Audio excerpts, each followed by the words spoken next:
Story time about how my boyfriend's best friend tried to ruin our relationship. So a little background information. My boyfriend used to be best friends with this one girl. We're gonna call her Jamie. Well, Jamie and my boyfriend were best friends for years, and their friendship was more flirty than anything. Well, him and I got to know each other during track season. So we were always hanging out after school, and sometimes Jamie would be there too. Well, the one night him and I were on FaceTime and we were talking about how we really liked each other. So the next day we started dating. And I was good friends with Jamie too.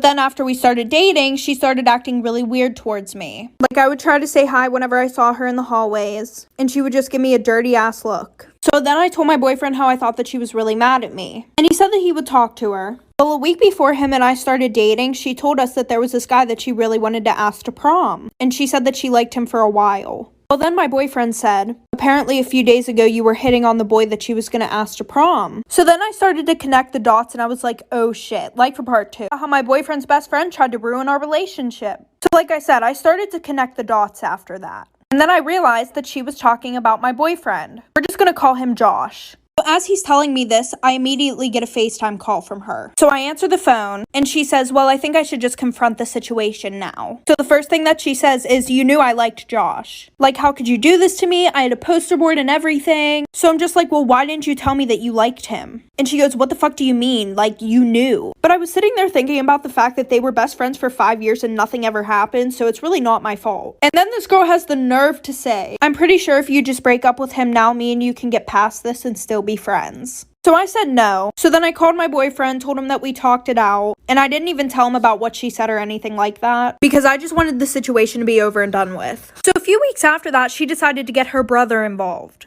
Her brother and Josh were best friends, by the way. Well, then her brother told Josh that him and I had been hooking up like for part 3. Part 2 about my boyfriend's best friend trying to ruin our relationship. So like I said, then she got her brother involved.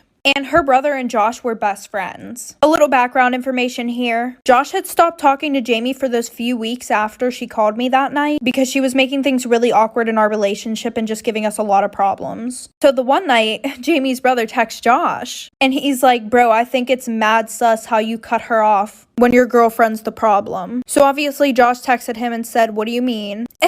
And her brother was like, she hits me up all the time to hang out. We've been hooking up. I can even send you the nudes that she sent me. And before I started dating Josh, there was this boy that I was talking to for like 6 months and I ended up sending him nudes. And yes, they got around the school. But surprisingly, Josh had no idea about them. So her brother sent Josh the nudes and said, bro, here, like, see her face is in it and everything. Lesson learned, don't put your face in nudes. So then me and 3 other people explained to my boyfriend that those were from a while ago. And after that, he just blocked both of them and we're still together. Storytime about the guy who was obsessed with me. We're gonna call him Ryan. Well, Ryan had a crush on me for a long time. And one night, one of our friends asked me to go to a party with them. And Ryan was gonna be the DD. And everything was good. We were all having a great time at the party. Well, Ryan and I went off to one of the bathrooms. And we started making out. And while we're making out, he goes, I really want to fuck you, but I can't. And I'm just like, why? And he said it was because he couldn't get it up. And obviously he was embarrassed about it, which is understandable. So I left the bathroom and didn't plan on telling anybody about it. Until I walk over to a group of my guy friends, and they're telling me that apparently Ryan told everybody that we fucked. So at that point, I didn't give a fuck and I told them what actually happened. AKA that he couldn't get hard. And apparently he was mad at me after that, but I had no idea. So he said, do you still want me to take you home? So I said, yeah. And now that he drove me home, he knew where I lived. And then I got a text from one of his friends, like for part 2.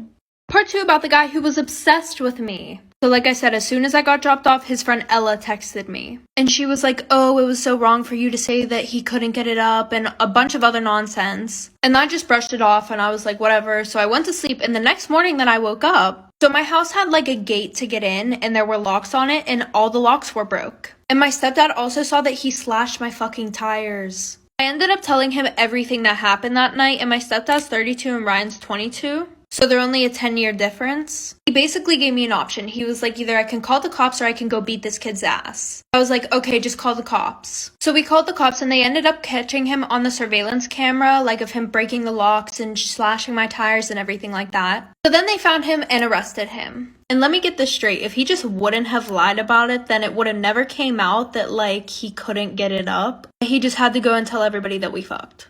This story time is how I caught my uncle filling on my cousin, in other terms, his daughter. So when I was 11, my cousin was throwing a party, then afterwards a sleepover.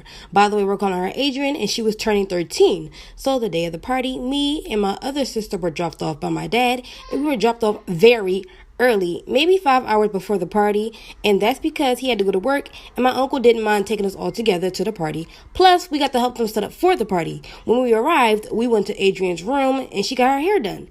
It looked so good. When we were talking to her, she just seemed so sad. And you know, when you're younger, you can tell when things are off. She seemed bratty, and she would say that she hated her mom and her dad. To me, I'm like, why? She has the perfect life. Fast forward, she throws the party, and when it's all over, we go back to her house for the slumber party. We ate snacks, played games, watched movies till we fell asleep. I'm a light sleeper, and when everyone was asleep, my uncle came in the living room, tapped on Adrian's shoulder, and told her she gotta go to sleep in her bed tonight.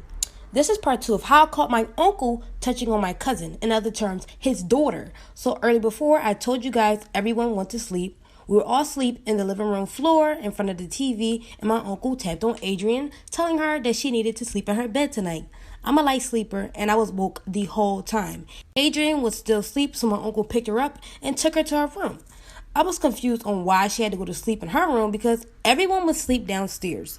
So 15 minutes passed. I'm still waiting there bored. I don't know what came to me, but I was just curious to see if Adrian was up. I mean, she might have been because I would have woke up if I was switched to a new room. I don't know. I just went up. When I got upstairs, I opened the door.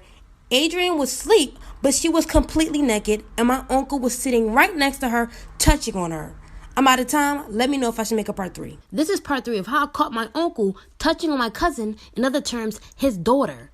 Like I said, I couldn't sleep, so I went upstairs to see if Adrian was up.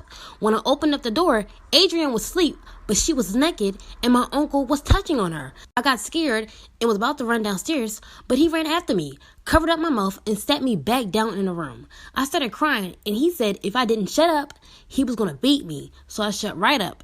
In the midst of it all, when he was standing up, I didn't notice before, but he had on no pants. I started sniffling, and the noise I was making had woke Adrian up. She looked at me, then looked at herself and saw that she had on no clothes. She jumped back and immediately wrapped herself up in a blanket. I started crying again, and my uncle said, "If you don't shut up, girl, I'm going to smack you." Then Adrian yelled at him and said, "Don't hurt her." And immediately, he popped her and said, "What I tell you about talking back?" And from there, Adrian just sat there frozen, touching her face, and I shut right up. This story time is how I purposely got pregnant so my boyfriend wouldn't leave our relationship. Well, leave me. So I've been with my boyfriend for 6 years, and we started dating since we were both 19. When it came to the relationship, I was more so the breadwinner. I paid most of the dates, and I was there for him emotionally. I would invest hundreds of dollars into his business ideas that failed, unfortunately. We even got an apartment, and at one point I was working, going to school, and paying for all of the bills, cooking, cleaning, and I never asked anything of him because I didn't want him to see me as a gold digger. And he would spend time playing video games and working on his rap music.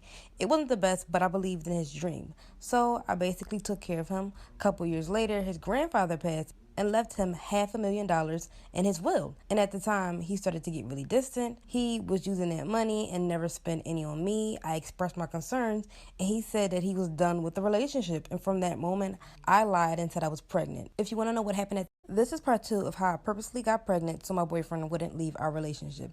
So, like I said, he was given $500,000 from his grandpa's will and wanted to leave me. So I lied and said I was pregnant.